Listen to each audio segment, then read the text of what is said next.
Hey everyone, my name is Blair Cinta and this is Sticks and Wires. Alright, today we're going to look at this kind of country-ish, maybe alt country tune. Pretty groovy. And I went for kind of a lo-fi, slightly distorted thing. Pretty fun. And I also started to use this plug in the raw distortion, R-A-W, raw, which is cool. It's a rat pedal. Pretty crazy. It compresses, distorts in a cool way, and I just put that on one mic. So, all right, let's check this out real quick. It's a little loose, not on my part, but we'll check it out and then we'll dive in.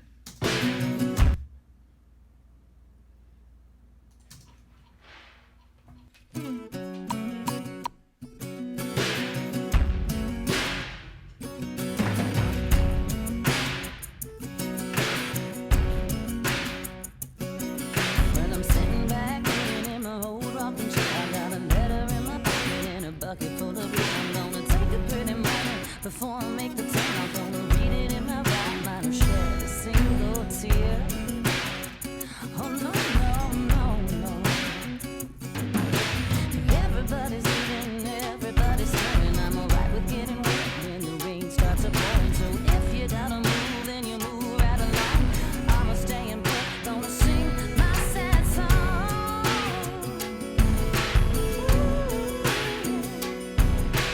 Two steps forward and one step back.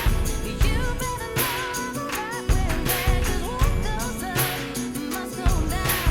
Catch me on the rise, you gotta stick around. All right, get the idea. So kind of a big, huge halftime, almost a Bonham-y thing. First thing is that so 24-inch DW bass drum, no hole. I love that sound. I've used this on many records. My Slingerland, very old nickel over brass Slingerland, which does the low thing great. I use these Headhunters broom brushes. Forgot the name, but I'll put the name in there. The whole time. And then a whole bunch of percussion laid over the top.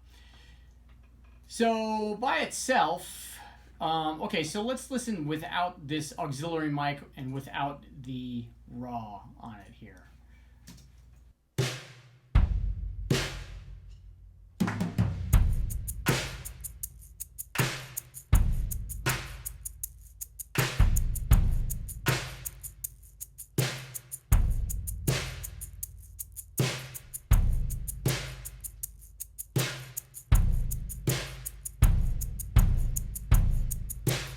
All right, so not overly huge, but definitely nice and open, using the room.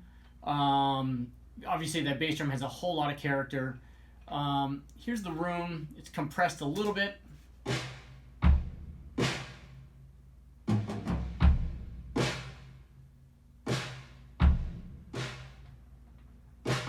Right, nothing outrageous. Overhead. So I'm going to go toward the pre-chorus here just because it's a little more fun here.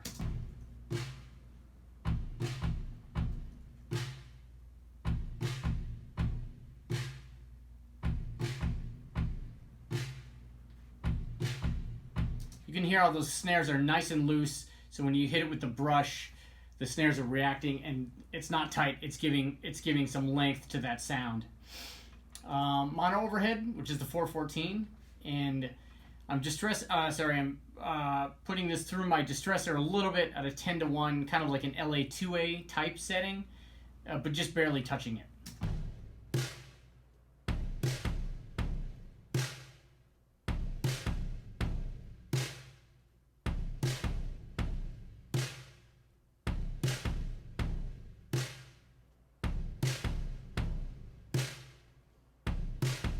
All right, and you can hear from that mono overhead, the kick has a little more attack from that angle. So let's check out room stereo overheads and mono together.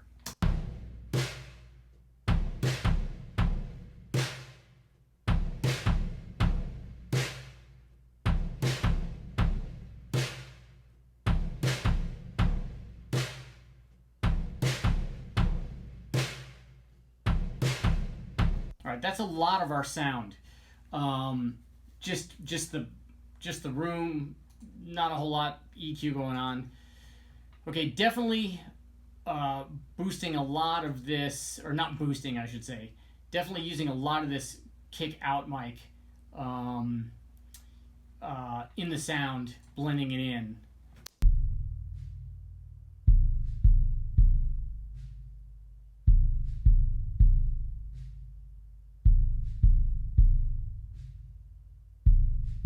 All right, so as usual, not amazing on its own, but let's do these three mics, the overheads and the rooms, and then add in the kick.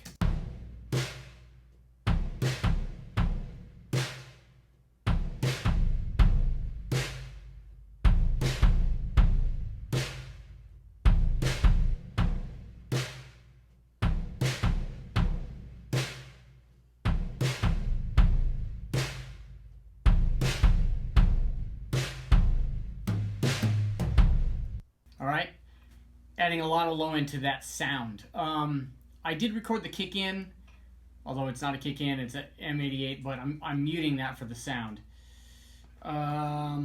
Snare top.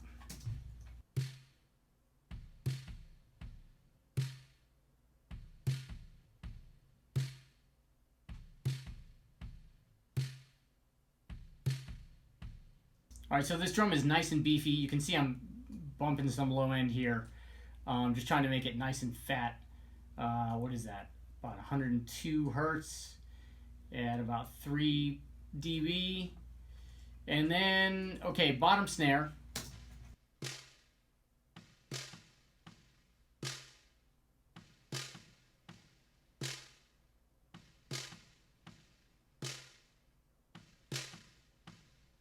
All right, and this is kind of one of my new things I've been going to, is using this UA 1176 on the bottom snare, just to, especially if I have a sound like this, to kind of accentuate the length of a snare sound.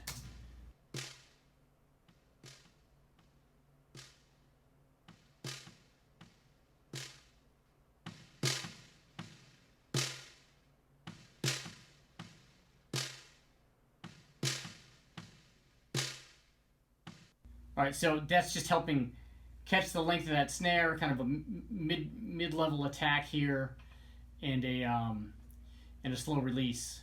And I put the 1176 on the top snare here, but bypassed it just so there was no phasing issues with that between the snare mics. Hi-hat. There is no hi-hat happening in this song. Toms with the brushes.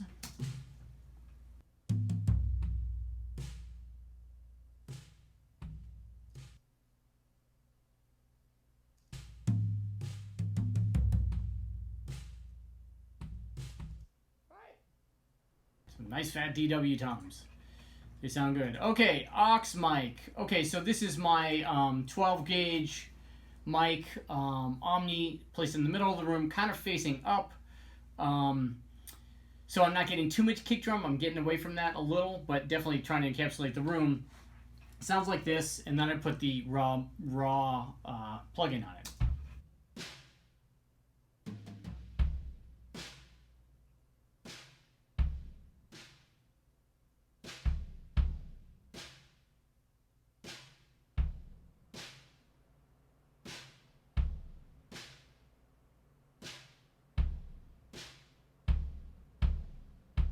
All right, so you can hear the snare comes through that mic quite well, the bottom snares, and definitely a different kick drum tone. All right, so when we turn on this raw, or should we just call it a rat pedal, whatever. Sounds like this.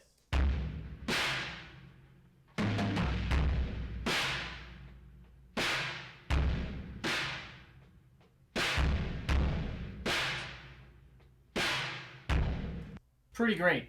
Gives a lot of character to that splat. This distortion gets out of hand pretty quick, but the filter is really cool on here.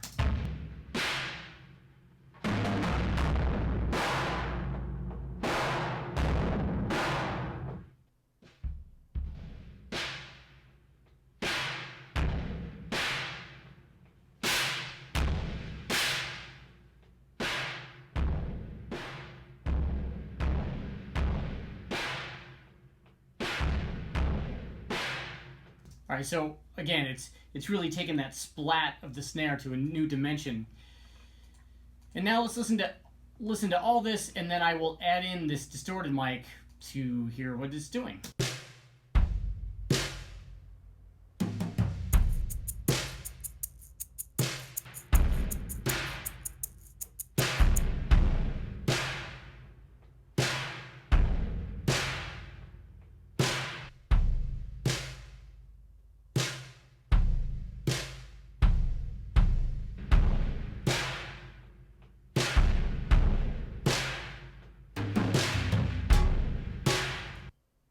Right? So, again, moral of the story, one little thing can totally mess up your drum sound in a good way. Alright, some percussion in here. Mono shaker. It's my wooden egg.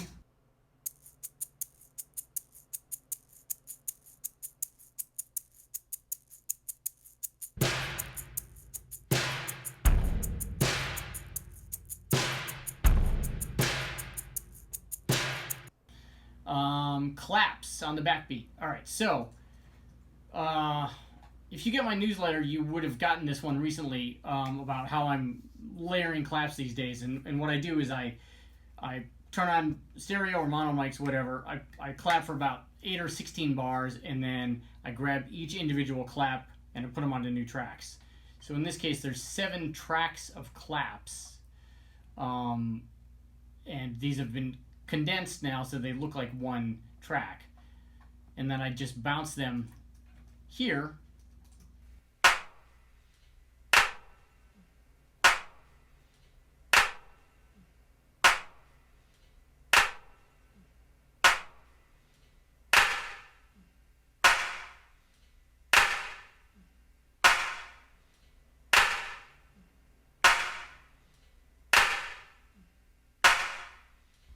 All right, and somehow, I don't know, this I discovered this Native Instruments reverb plugin, which I thought was pretty cool. Room.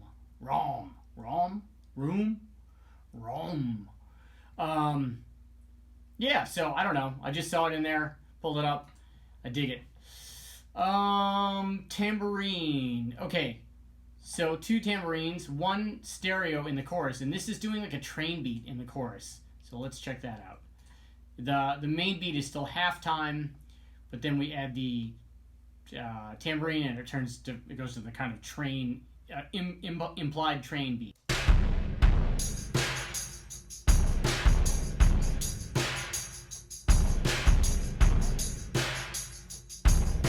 Catch me on the rise, you gotta stick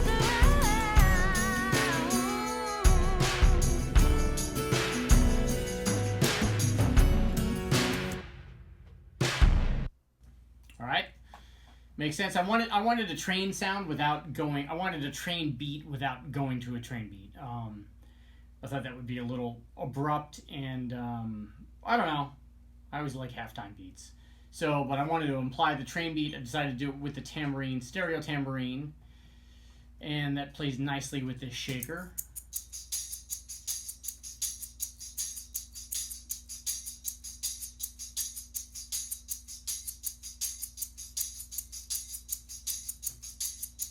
Alright, so 16th note motion. Claps we covered. Ooh, okay, this is a different tambourine in the chorus, just separate back.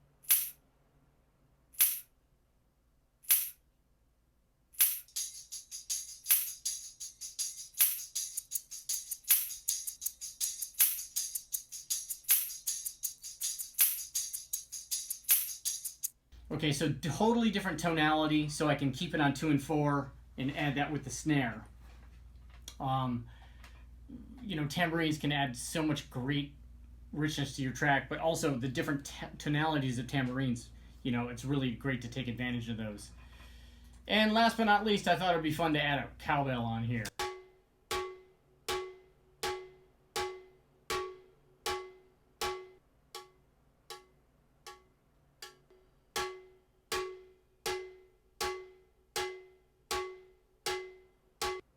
And this dirt plugin is acting almost more like compression than distortion. But there's a little bit of hair on there. So it's cool. Yeah, so that's it. Pretty fun track. I'm pretty happy with this sound. Let's check out just all the drums here at the end. The whole kit and caboodle, no music.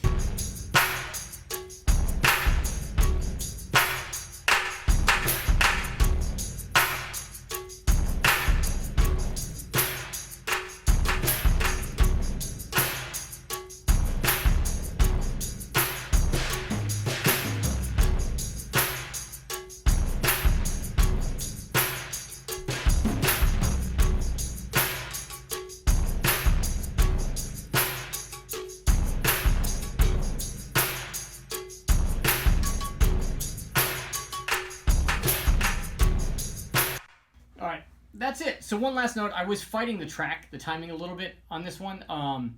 The guitar part is super syncopated, and it was done just no loop, just with a click on their end. And it's a little touchy, so I just made sure I was on the grid on my end, so they can recut there. And always it's, this happens sometimes. You just got to turn the track down low enough in your cans so the click is dominant, but you can still hear the music and capture the vibe and stuff like that.